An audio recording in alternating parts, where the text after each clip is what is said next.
I think it's safe to say that Maverick fans are finally experiencing a little bit of happiness. In just 24 hours, the Lakers have lost both the number 2 seed and LeBron James to a groin injury. And while LeBron claims it's no big deal and will only take a couple weeks to heal, Lakers fans are for sure holding their breath as they now recognize every season for the last 5 years, LeBron has not played in March. Why?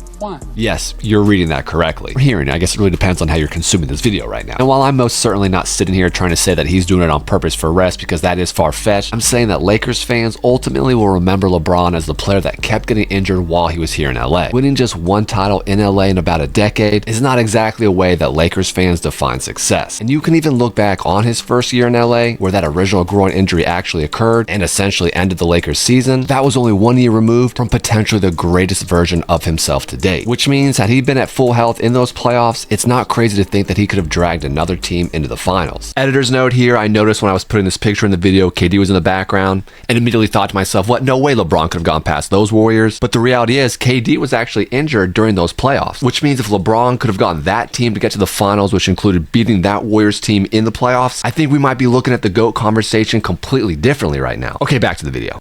Drink your water. Lakers fans are definitely going to be holding their breath as he's 40 years old and you just don't recover like you used to. I mean, he's over 40. This can't go on for much longer, right? As for the Warriors, things are moving in the complete opposite direction. Steph, Draymond, Butler, they're all meshing in perfect tandem. And now instead of just securing a play-in spot, the Warriors are actually gunning for home court advantage, potentially even the 3rd seed. It's absolutely mind-boggling to think that the Warriors could actually go from the 10th seed all the way up to the 3rd seed in just the time since the All-Star break. And to be honest, it really shouldn't be any surprise that they're playing so well together. When you look at all 3 of those players individually, they're actually some of the most unique skill sets we've seen in players. Draymond is this defensive guru with above average passing skills, who is both the leader who motivates you to win championships, and at the same time punches or kicks you out of contention for one as well. Jimmy Butler has always been an oddity in terms of how you gauge his skill. He's almost a hybrid version of LeBron and MJ, as he's able to impact the game at every level, but then has this dog in him, this competitor that we've only really seen in Kobe or Michael Jordan. Then of course there's Steph Curry, who is the greatest shooter of all time, arguably the greatest ball handler of all time, with an elite passing skill set, this insane ability to set off a crowd like nobody we've ever seen in sports history, not just the NBA. There's really nothing more awesome in sports than seeing Steph Curry launch a dagger 3 at the end of a game, and you need to look no further than the 2024 Olympics when he hit that dagger over France. Hit that subscription button and turn on notifications. However, the Lakers, the Warriors are not the only teams that deserve our attention in the Western Conference right now. In the same time the Lakers have potentially collapsed, the Denver Nuggets are shaping into possibly the scariest team in the league. Jokic just dropped a 30-20-20 game. Do you realize how insane that is? That is the very first time that has ever happened in NBA history. Another editor's note here, I think we really need to put some more respect on the fact that someone got a 30-20-20 game. And I know a lot of people are going to say this air is inflated, and that's not really incorrect. I mean, it's kind of true. But at the same time, we have to respect just how much energy and just how much hustle, how much of an engine you have to put those types of numbers. And it was against arguably the best team in the league, and there